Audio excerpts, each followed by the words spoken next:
If you're running ads for your concrete or hardscape business, or even getting leads from anywhere online, your first 10 leads are the most important. And I see this all the time that contractors just blow it. They assume ads don't work and they assume that the leads were bad. But 9 times out of 10, it was not the ads. It was the process in place. Let's break down how most contractors, hardscape and concrete, waste their first 10 leads and why this sets the tone for every piece of marketing that follows. Mistake number 1 is calling too late. A lead comes in and they don't follow up for 6 hours, or worse, the next day or a few days later. The lead is not as hot as it was by that time. And in the time that it took for you to call, probably reached out to some other companies. Mistake number 2 is sounding unprepared. On the ad, if you're qualifying them correctly, the homeowner gave you all the information. So you need to bring this information to the call when you call them. If you show up to the conversation with them with no context, you sound like every other flaky contractor. And you also will sound pretty desperate and pretty needy as well. Mistake number 3 is no continuous follow-up. You call once, maybe you leave a voicemail, but then after that you don't call again. No texts, no emails. You're assuming that if they did not respond to the first text or call, they're not interested, which is false. A lot of sales and most sales take multiple touch points to close. Number 4 is letting the leads sit. You let the leads sit in your inbox for a few hours while you finish up on a job, or you wait for your estimator to be free next week. Meanwhile, the homeowner has already found someone else that was quicker than you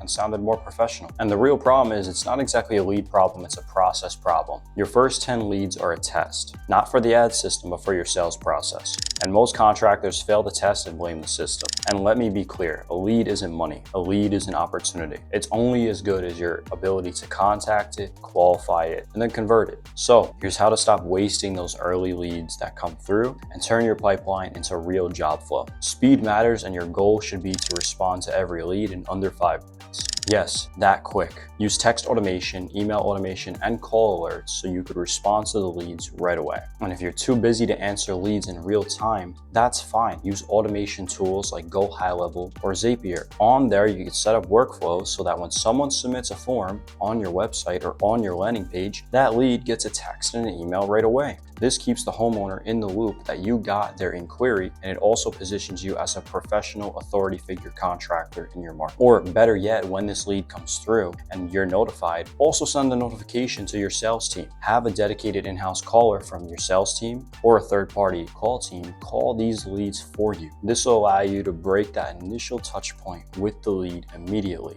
and better yet, over a phone call instead of a text message. Quick last tip here, pre-framing and setting expectations for these leads. If your lead just came from a generic form, then they do not know what to expect. But if they came from a landing page that walked them through the process, showed them examples of your work, explains project minimums and expectations, then by the time they talk with you, they're already much more pre-sold. So look, getting lots of leads, it's only half the battle. What you do in the first 5 minutes of getting that lead determines whether you get paid or get ghosted. And if you've been getting leads and you've been seeing that they're just not serious, you need to ask yourself, am I treating these leads like gold? And am I treating them like I'm actually investing real money into them? So if you actually want to start closing, converting these leads, I go into more detail on my Instagram of what this follow-up process with these leads should look like. So even for those that don't answer right away.